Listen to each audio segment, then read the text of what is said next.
biratangaje.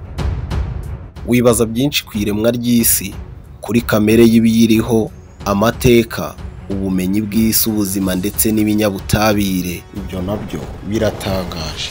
Ariko nyamara ntufite uwubaza. Sobanukirwa byose mu kiganiro Biratangaje kuri Yes TV. Biratangaje Hamwe na Kapiteni Park. Ikiganiro Biratangaje uzajya ugikurikira buri munsi kuri Yes TV. Biratangaje. Usobanukirwe byinshi mu byo wibaza.